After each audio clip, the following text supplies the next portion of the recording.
Two Kinds. Fantasy příběh plný dobrodružství a magie, odehrávající se ve světě, kde vedle lidí žijí i další inteligentní rasy.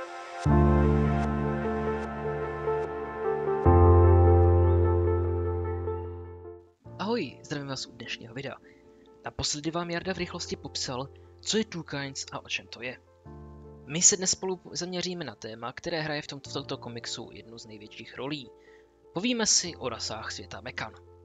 Ještě než začneme, dovolím si připomenout, že video může obsahovat spoilery, takže pokud se tak ještě neudělali, vřele doporučuji si prvně přečíst komiks jako takový.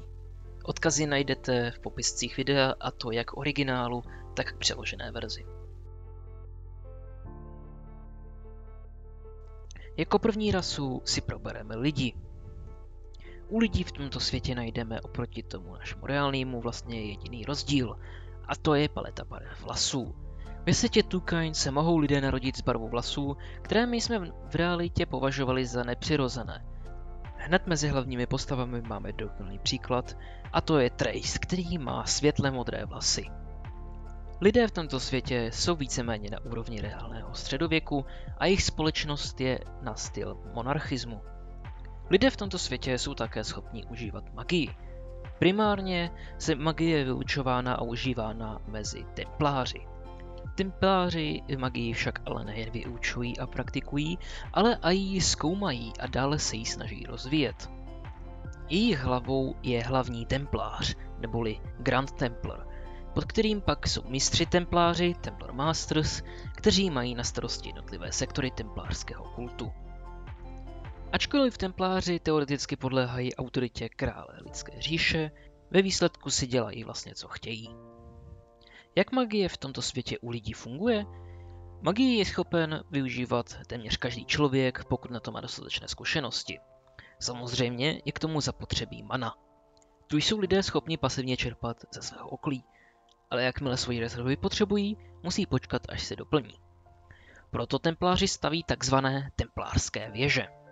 Tyto věže čerpají manu ze země a uskladňují ji. Poté jsou lidi schopni se k ním napojit a na dálku využívat jejich manu. Jako další rasu si představíme Kýdrany.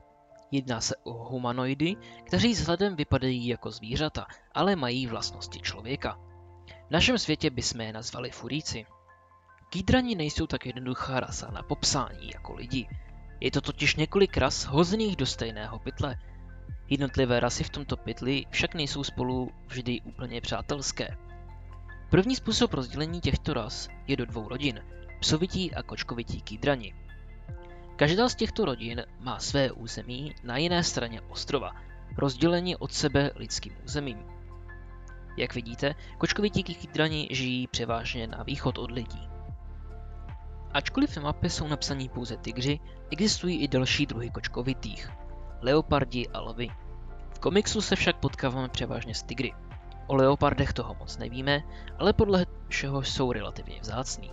O lvech víme jenom ze sketchů a přímo v komiksu je nevidíme. Kočkovití kýdrani mají stejně jako reálné kočkoly skvělé noční vidění. Jsou také známí svojí pohydlivostí a smyslem pro balanc. Můžeme usoudit, že kočkovití kýdrani spolu žijí v míru, avšak opět o tom moc nevíme v tenhle moment, jelikož komiks nám toho moc nepoví. Tygři jsou skvělým příkladem matriarchátu, neboli společnosti řízené ženou, matkou a fungují na styl primitivního kmene. Na druhou stranu od lidského území sídlí psovití kýdrani. Ti už nejsou tak jednotní jako kočky. Jsou rozdělení na vlky, psy a lišky. Psovití si také přenesli dobrou vlastnost od svých reálných protějšků. Mají totiž ze všech ras nejlepší čich. Vlci mají ze všech kýdranů největší populaci. Dokonce jsou hned po lidech nejčetnější rasa. Jsou také rasa s největší průměrnou výškou jedinců. Tyto divoké šelmy jsou největším agresorem mezi kýdrany. Často totiž napadají a unášejí psy a lišky, které pak prodávají lidem jako otroky. Podle toho, co víme, vedou relativně primitivní způsob života. Psů je jen malá komunita a v podstatě o nich víme jen to, že mají vysokou porodnost a že často spolu žijí ve velkých rodinách. V komiksu je potkáváme hlavně jako otroky. Lišky mají mezi psovitými nejmenší populaci. Jsou vcelku izolovaní od ostatních, ale jsou na tom víceméně podobně jako psi. Všichni kýdrani mají společných několik vlastností. Jako první je, že pro užívání magie potřebují mana krystaly. Musí je mít někde po kapse nebo jinak v přímé tělesné blízkosti, aby mohli využívat magii. Za druhé mají velice slabé mysli. Je to myšleno tak, že se dají lehce ovládat. Proto toho lidé zneužívají a dělají z nich otroky. Většinou je využíváno i očarovaných předmětů, často obojků, které zamezí nositeli v odmítání příkazů. Silná mysl je však schopna tyto kouzla přemoci. Další vlastností je krátká životnost. Kydrani málo kdy žijí déle jak 25 let. Hraje v tom roli i jejich oproti lidem zrychlený životní cyklus, kdy kydrani dospívají už ve věku 8 let. Basityni. Tato rasa je taková kombinace lidí a kydranů. Vzhledem se podobají kydranům, ale životem se spíše podobají lidem. Ačkoliv mají basityni spíše zvířecí vzhled, na rozdíl od kydranů nejdou porovnat s žádným skutečným zvířetem. Typickým rysem basitynů jsou velké uši, které jim dávají skvělý sluch. Běžně mají celkem nízkou postavu, s tím, že ženy bývají o trošku vyšší než muži. Nenechte se však zmást. Navzdory své výšce jsou basityni velmi silní, hbití a odolní. Nejedná se však pouze o fyzickou odolnost. Tito chlupáči totiž žijí na ostrově, který se podobá reálné Austrálii a proto jsou imunní vůči jedům. Co se týče jejich délky života, basityni stárnou stejně jako lidé, akorát se v průměru dožívají trochu nižšího věku. Co je ale nejvíce odlišuje od lidí a kydranů? Nemohou používat magii. Na druhou stranu mají díky jejich tvrdohlavosti odolnou mysl vůči ovládnutí. Víte, jak jsem před chvilkou zmínil, že basityni žijí na Austrálii se podobajícím ostrově? To nebyla žádná hyperbola. Podívejte, odlehlý ostrov na jih od hlavního kontinentu s nehostinným prostředím.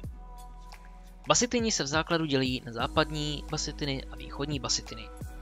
Jejich území jsou rozdělené pohořím půlící jejich ostrov. Aha, takže východní žijí na východě a západní na západě? Ne, je to prohozené. Důvodem je zřejmě válka, která v minulosti způsobila toto prohození. Jak teda vypadá takové basitynské království? Pojďme se prvně podívat na východní basityny. Východní basityni jsou vojenská komunita pod vládou krále. Přirozeně se řídí drsnými pravidly, která jsou vlastně to hlavní, co jejich společnost definuje. Díky své tvrdohlavosti odmítají jakoukoliv změnu či úpravu zákonu. Síla je jejich hlavní hodnotící kritérium a proto se u nich o moc bojuje. O západních basitynech toho moc nevíme, jelikož jsme se v komiksu zatím setkali jen s jednotlivci. Z toho, co však víme, se vyznačují bílými malbami na srsti a mají zřejmě mnohem volnější styl života. Podle všeho existují i severní basityni, ale o těch víme jenom ze sketchů a v komiksu nemáme žádné potvrzení, že by skutečně existovaly. Draci. Velcí okřídlení plazy chrlící oheň. To je asi v každém příběhu stejné. Zde však mají i pár schopností navíc. Prvně máme telepatii. Draci s ostatními bytostmi komunikují pomocí mentálního spojení, kterým jsou schopni číst myšlenky a navracet svoje myšlenky nazpět. Výhodou tohoto je, že se jedná o univerzální způsob komunikace a ten nepotřebují znát všechny jazyky. Další jejich unikátní schopností je transformace. Draci jsou schopni měnit svůj vzhled podle potřeby, ať už se jedná jen o zmenšení, nebo změní na jináčí zvíře, nebo si rovnou zařídí humanoidní podobu. Draci jsou zde samotáři, nemají žádnou formu vlády a autoritou je u nich stáří. Draci jsou v tomto světě totiž nesmrtelní, co se stárnutí týče. S jejich věkem rostou jak fyzicky, tak roste i jejich síla a magie.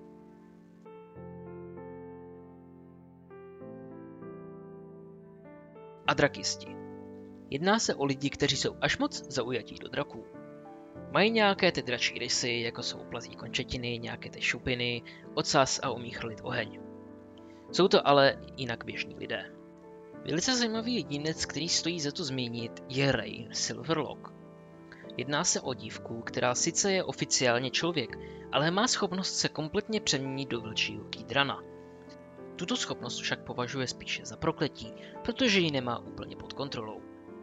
Aby zůstala v lidské podobě, užívá magii tlumící artefakty.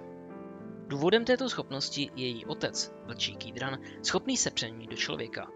Ten se jaksi potkal s její lidskou matkou a už asi si dokážete představit, kam to míří. A to je pro dnešek vše. Doufám, že jste si to užili a doufám, že už jste přečetli komiks a pokud jste tak ještě neudělali, velmi doporučuji. Ještě bych si chtěl připomenout, máme Two Kinds český Discord server, tak se nezapomeňte zastavit. Já jsem Lukáš z Two Kinds český a zas někdy zdar.